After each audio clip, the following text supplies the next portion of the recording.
Hi friends, welcome back to our channel S cinema talkies.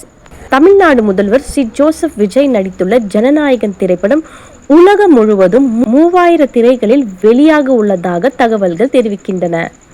தாவேகா தலைவர் விஜய் நடித்த ஜனநாயகன் திரைப்படம் இந்த ஆண்டு பொங்கல் வெளியீட்டாக தேர்தலுக்கு முன்பே ஜனவரி 9 வெளியாக இருந்தது. ஆனால் சென்சார் சான்று கிடைப்பதில் ஏற்பட்ட தாமதம் காரணமாக படத்தின் வெளியீடு 7 மாதங்கள் தள்ளி போனது. தற்பொழுது தாவேகா தலைவர் விஜய் தேர்தலில் வெற்றி பெற்று தமிழ்நாட்டின் முதல்வராகியுள்ளார். இந்த நிலையில் ஜனநாயகன் படத்திற்கு ஏ சான்றிதழை தணிக்கை வாரியம் வழங்கியுள்ளது. இதனால் தமிழ்நாட்டில் மட்டுமே இப்படம் 1000 திரைகளிலும் உலக அளவில் 3000 திரைகளிலும் திரையிடப்படலாம் என தகவல்கள் தெரிவிக்கின்றன. இந்தியாவை தவிர உலக அளவில் 30 நாடுகளில் ஜனநாயகன் திரைப்படத்தை வெளியிட தயாரிப்பு நிறுவனம் ஏற்பாடுகளை செய்து வருகின்றன. மேலும் இது போன்ற செய்திகளுக்கு நமது சேனலை சப்ஸ்கிரைப் செய்யுங்கள்.